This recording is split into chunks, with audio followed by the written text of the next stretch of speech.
Good evening, students. Now, till the last class, we have already covered the error analysis. I have considered all the cases. I will give you the assignment I have told you. I will give it by the end of this week. And some of the numericals related to those I have discussed also in the class. Now, Today, our new topic is discussed in the same chapter, that is the physical world. We have already done it before. Now measurements are going on. We are now coming to the measurements.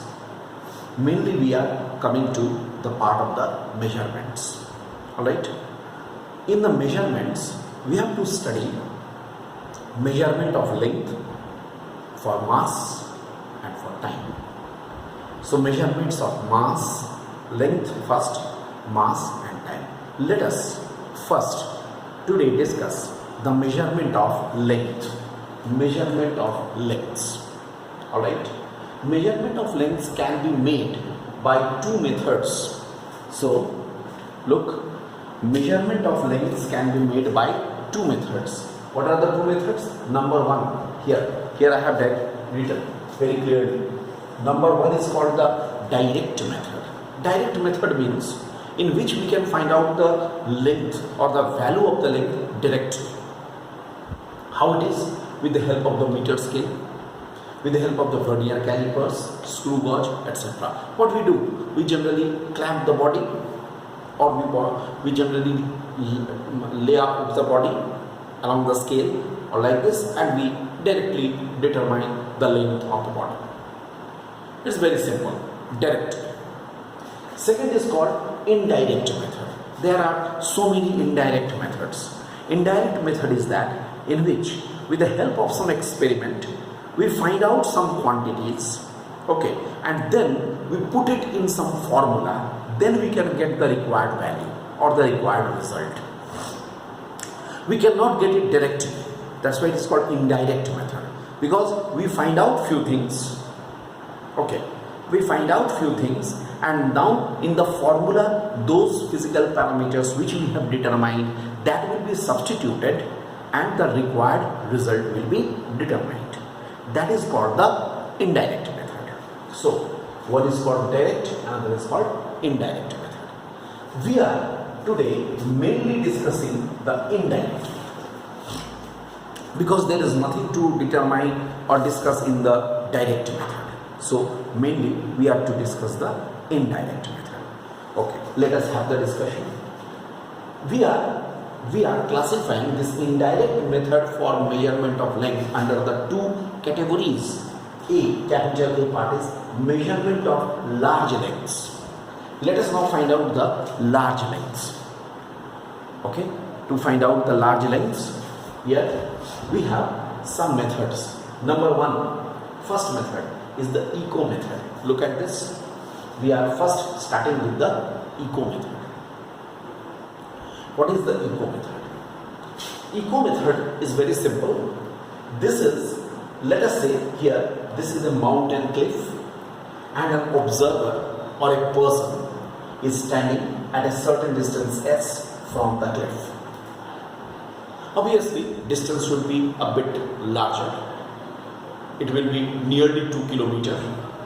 The distance should be nearly 2 kilometers, and I will tell you why. And let us say the distance is this. I don't know the distance. Maybe 2 kilometers, 3 kilometers, in that.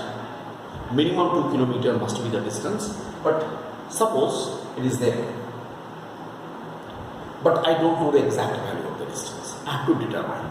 The person or the observer is standing at some distances from the mountain cliff, and what he does, the person fires the gun. Okay, the person fires the gun, at the same time he starts the stopwatch, and after some time he hears the echo. If there is completely quiet environment, he can hear the echo very clearly. He will hear the echo, and as soon as he hears the echo, he receives the echo, okay, he stops the watch. Then he has recorded the time duration. of the reception of the echo, from the firing and the reception of the echo. That means the sound has traveled to the mountain cliff, and from there it is reflected. It is the reflection of sound. That means the sound has traveled the distance twice as, not as twice as, because to and fro it has gone this side, again it has come back. 2s is equal to, according to our formula, it should be equal to speed into time. Speed into time. So from here, s is equal to speed into t by 2. What is v? Speed of sound in air. Okay. And what is t? Time gap between the firing and reception of echo. I have fired and I am getting the echo. The time duration in between. Obviously, it is based on the reflection of the sound. This is the echo method, very simple method. Alright, just on this echo method, other 3 methods are based, but the technologies are different. The fundamental is the same, the underlying principle is the same, but only the technologies are different. What technologies? First is here laser method.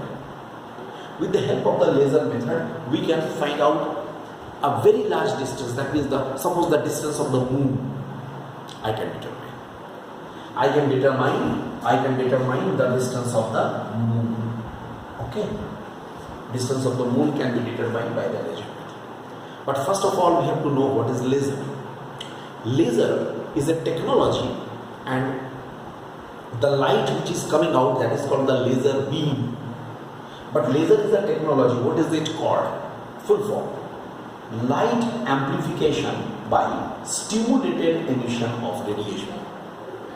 Is the full form. Light amplification by stimulated emission of radiation. And the laser beam, when it will emit the laser beam, right? Laser beam has some characteristic. It is a monochromatic light,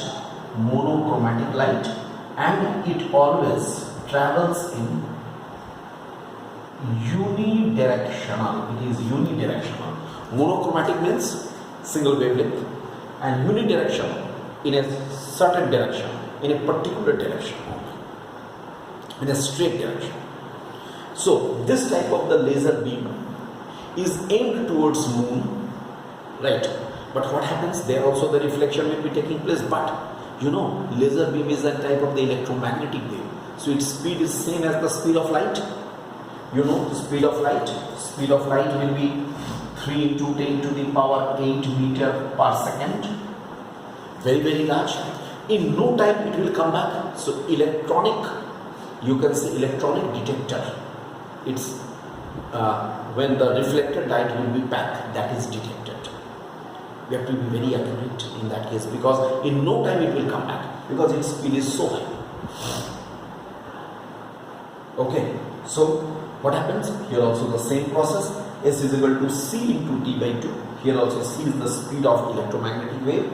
T is the time duration between the emission of the beam and the reception. The formula will be same. Which, as I told you, the underlying formula is the same formula, although the technologies are different. So in this way, the distance of moon, which is quite very large, can be determined. Another is the radar method. I hope you all have heard it, but its full form is radio detection and ranging.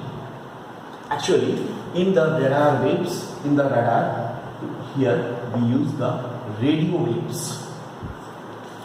That is also an electromagnetic wave. With the help of the radar method, we can determine the distance of an aircraft. Okay, the distance of an aircraft. Okay, can be determined with the help of this radar method. Here also the radio waves are emitted, and after striking this aircraft, again it will be coming back, and we can determine the distance of the distance of the aircraft with the help of the same formula, c into t by 2. And now lastly we are coming to sonar method. Sonar method is full form is sound navigation and ranging. Sonar is sound navigation and ranging.